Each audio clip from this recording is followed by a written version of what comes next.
Okay, round three. This is so awkward. Like I don't film myself all the time. So this is anyway.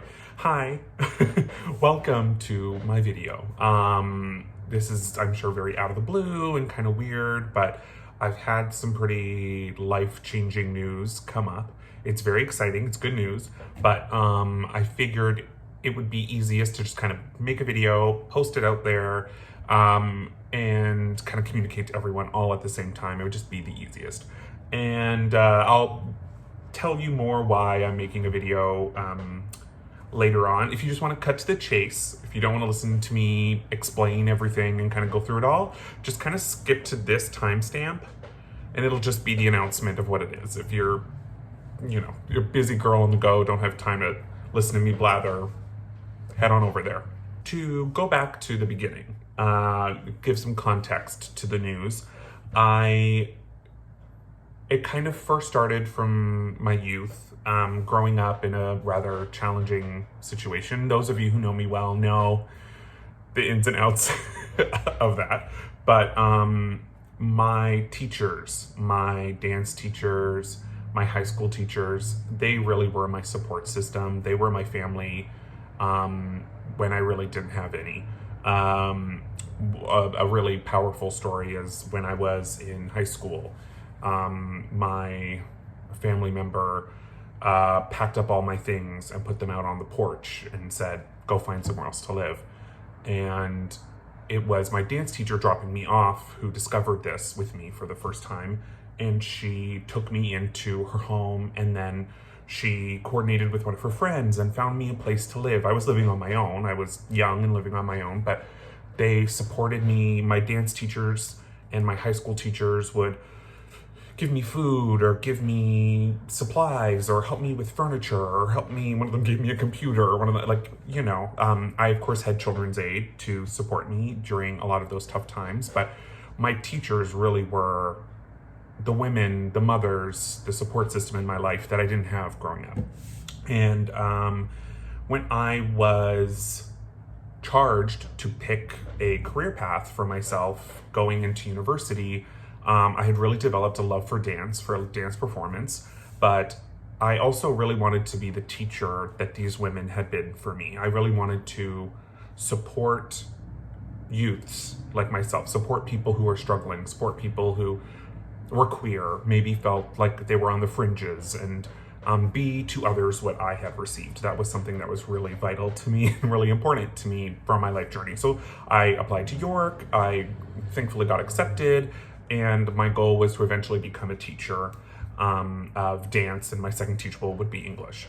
While I was in university, I came across something called the JET program. The JET program is a Japanese English exchange program where you work through the government of Japan, are placed in Japan, and you get the amazing opportunity of integrating into Japanese society while also sharing your culture. It was a dream come true. So to go even further back, Japan, Japanese culture, Japanese art, they were things that were kind of the building blocks of my sanity as a child, growing up in a rather tempestuous situation. My anime was my solace. I would be in the playground all by myself, the little gay boy in town, the only one in a small town.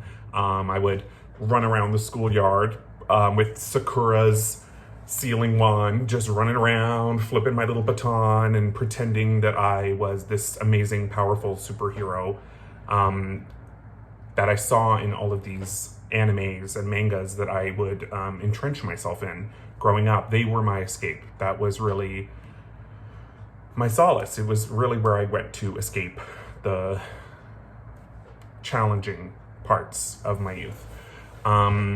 So when I saw JET, when I saw this opportunity to go abroad, I was so excited. I loved Japanese food. I loved Japanese culture. I kept finding myself surrounding myself in, whether it be Japanese fashion, whether it be Japanese architecture, it was something that I was always very fascinated with, and it was a nostalgic, comforting part of my life.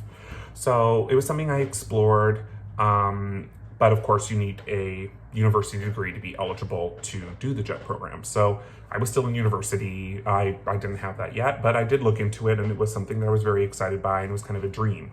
Fast forward a few years, university ended up being one of the most amazing opportunities. I ended up making some really great friends, but due to just financial burdens, I wasn't able to tie up that bow as nicely as I would have liked to, and therefore couldn't apply for JET. Fast forward to today, fast forward to pandemia, the panorama, the panini of 2019 to today.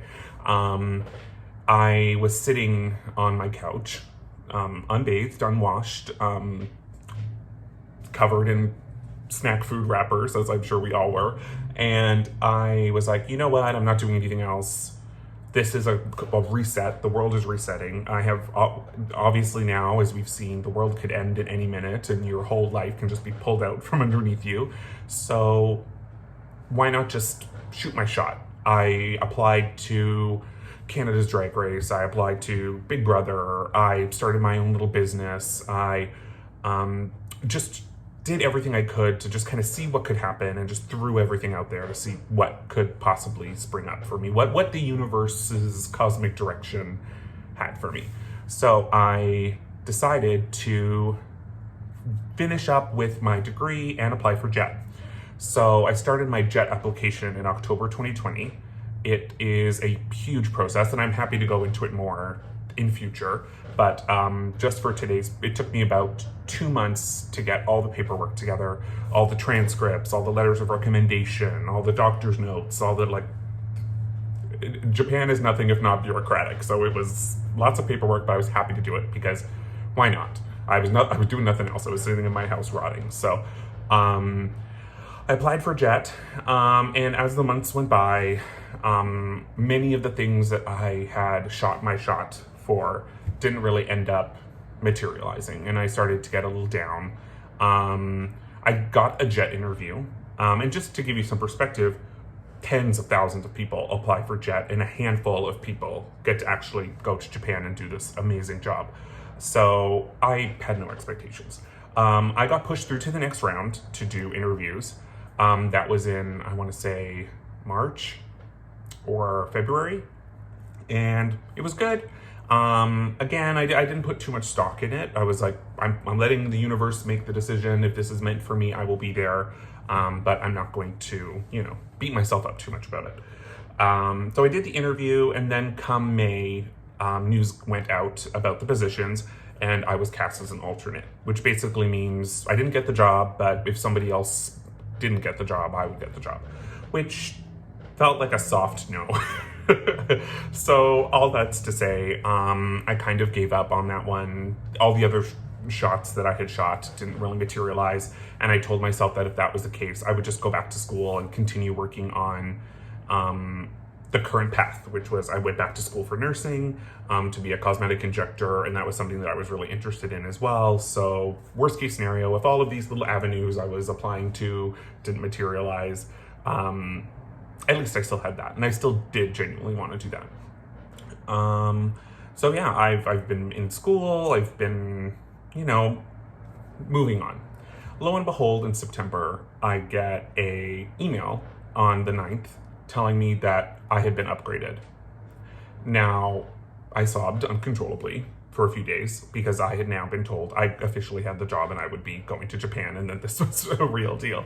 So I was really excited, but the 2020 cohort, so the group of people who were hired the year prior to me, they didn't really get to be sent out because of the pandemic. So they kept being delayed and delayed and delayed.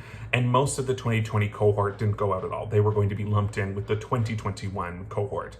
So I don't know. I didn't feel certain. It felt very ominous. I wasn't sure that I would even be placed, that I would even be sent somewhere. It just felt very too good to be true almost, and I was being very cautious, so I really kept it to myself and I kept it quiet. However, as the weeks have gone by, groups have been going out. Different consulates from across the US, the UK, Australia, and Canada have actually started to depart to Japan. So it's seeming really real, and I was starting to really feel like, okay, maybe this is actually going to happen for me. And on Tuesday, I got the most exciting news. So the long and short, I am moving to Japan permanently as of November 27th. I'm getting a little emotional now, even just saying it. It's been a rough year. It's been a rough year for all of us, and I kind of just gave up on the possibility that dreams can come true, that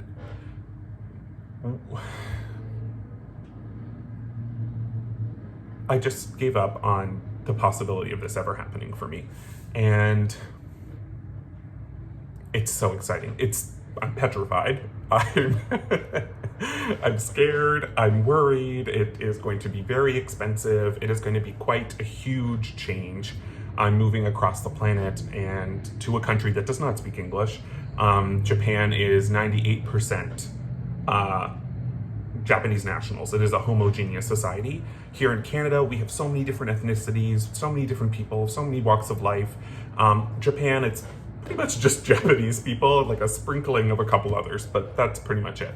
Most Japanese people go their whole life never seeing a foreigner. So just to give you a perspective of what that is going to be like. But I am so excited. I am so nervous. I am already going into crazy planning mode. I essentially have to get rid of everything I own, burn down what small things I care about and put them in storage. I have to basically furnish a foreign apartment. I need to get a foreign apartment. I need to quarantine for 2 weeks, and it's a big, huge process. Again, I'm gonna make more videos hopefully about this, and that's why I wanted to make this video, to kind of start a channel for all of these updates. So you guys can kind of follow my journey and be a part of this amazing change in my life and kind of get to see this process. It's going to be very stressful, but I think it might also be kind of cathartic for me to have a journal where I can talk to you and I can tell you what's going on in my life. And yeah, and I can kind of take you along with me, because in addition to, I'm in a foreign country, we're 14 hours ahead. So planning times to chat and planning times to get together over the phone might be really challenging. So this is going to be a really great way for me to keep up with you and for you to hear about what's going on in my life. So you can subscribe to this channel. It's a YouTube channel, and you can come and check in and see what's going on. You can subscribe to keep up to date, and I'll keep you in the loop about how my moving process is going, and how my flight is going, and how my quarantine is going, and how setting up my new apartment is going, and how starting this new amazing position is going, and kind of taking you along the journey of this crazy adventure that I am certain is going to be unlike anything I've ever experienced in my life. And I'm so excited to share that with all the people that I love and all the people that I have built me up to who I am today. So yeah, first off, if you skipped all the way here, I mean, I love you, but I hate you. How dare you?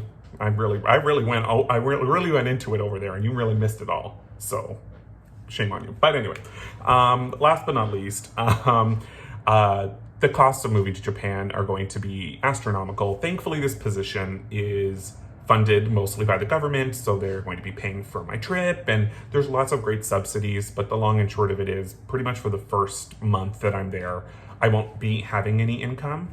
And in addition to that, because I've been placed in Tokyo, which is amazing, I'm so lucky to be placed in Tokyo, they're very hands-off with the Tokyo jets. It's kind of the exchange that you get. If you get the most culturally diverse city in Japan, and you get the city that has the most English proficiency in Japan, they expect you to figure your shit out on your own. So that means I'm going to have to pay thousands of dollars to start up my apartment. I'm going to have to pay thousands of dollars to get a bed, get a washing machine, get everything, because Japanese apartments are bare bones. They don't come with appliances. So it's going to be a huge, huge undertaking, but it's going to be the most exciting experience of my life. I'm certain of that. So if you'd like to help contribute to my journey, if you'd like to donate anything to this amazing process, I will have my PayPal link down below in the comment section. I would love any support that you can give, but of course, it's not necessary. This is my life. I made this decision. I'm going on this journey.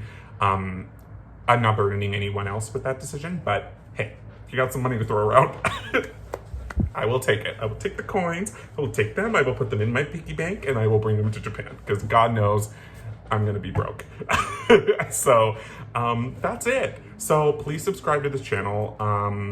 I will be keeping you updated, and please, in the comments, please let me know if there's questions that you have. This is a lot of information. This is big news. This is a big change.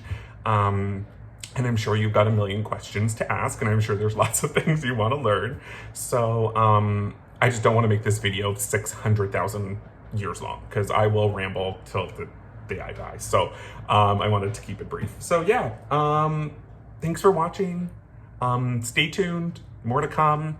And to all of my Canadian friends, all of my Canadian besties, hopefully we can connect before I go, but if we don't, know that I love you, I care about you. I wouldn't be where I am now without the support of all these amazing connections that I've made throughout this journey. So on to the next chapter, onward and upward.